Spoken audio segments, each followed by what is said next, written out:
It's a great honor and a great privilege for me to introduce our next honoree, a person like I've known for a long time. And I want to tell you something. If he tells you something, you can carry it to the bank. I guarantee you. I vouch for that. Pat tells you something, you can carry it to the bank. At this time, brothers and sisters and honored guests, I want to introduce our 2012 Friend of Labor honoree, Brother Pat Keahey.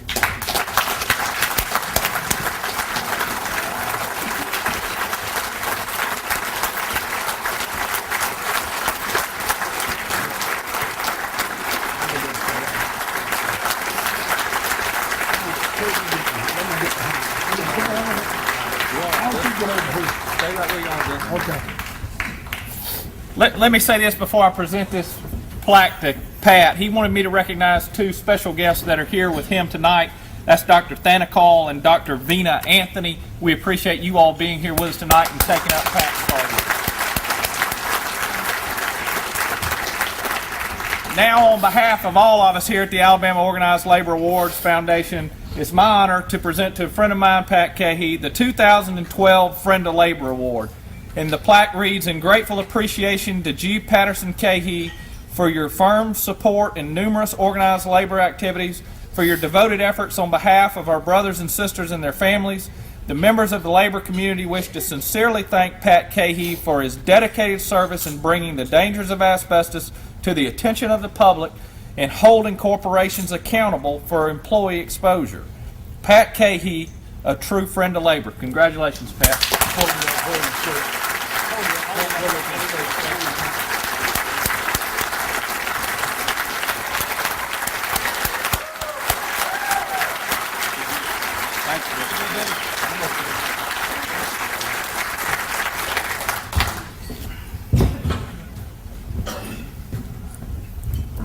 Well, thank you very much. My name is obviously Pat Keahey, and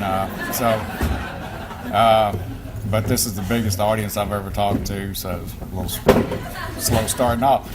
But number one, I'd like to thank the awards committee of the AFL-CIO for nominating me and voting for me for this award. It was I've never been given an honor like this, and I'm very humbled and very honored by this, and would like very much to thank those people.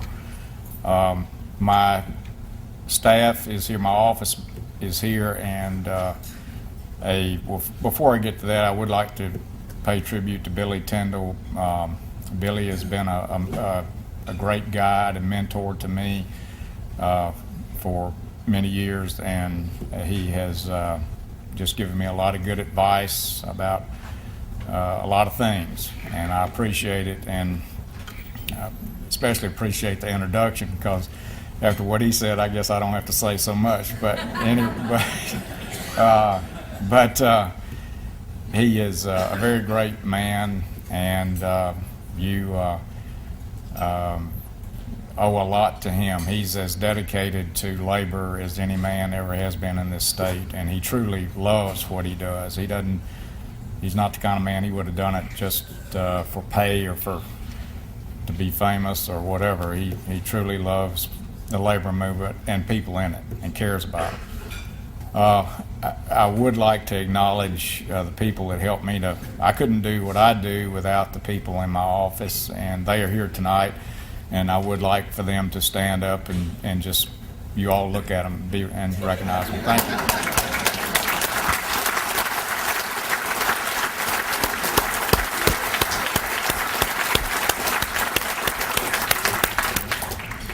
They work very hard at what they do, and they do help a lot of union families get compensation for asbestos diseases every day they work. And the next people I would like to recognize would just be my family, my mother and my sister, and my family who's here tonight, my sister, if they would just stand up.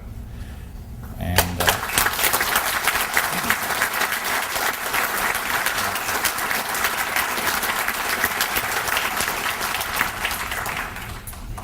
my mother is a good piano player and organ player. She's played for more funerals and weddings and than she can count in South Montgomery County for decades, and I'm glad they're here. And again, like my office staff, I couldn't be here if it wasn't for my family, and I appreciate them very much. The thing I can say most about the unions is when I started working with them 22 years ago in asbestos litigation, it has been an ongoing relationship. And the one thing about the union people is it was the character and the sense of grace and dignity that so many of them would show in extremely hard situations. And that's what sticks in my mind and always will. And I enjoy doing what I do. That's the only kind of law I practice is asbestos. And it's, you either like it or you don't. But one thing that makes me do what I do is that I feel like I'm helping people. And the unions in Alabama as a class have been the most adversely affected by the asbestos problem. It's a higher proportion of them than any other class of people. And not just the members, but sometimes their wives, sometimes their children. So I owe a lot to those people, and what it really boils down to is I just like them. They're just good old men to be around, work with, and there's always a good wife and a good family behind them. And it's always been a very rich, warm feeling that I have when I work with union people. And wanted to thank y'all again for this very kind award. Thank you.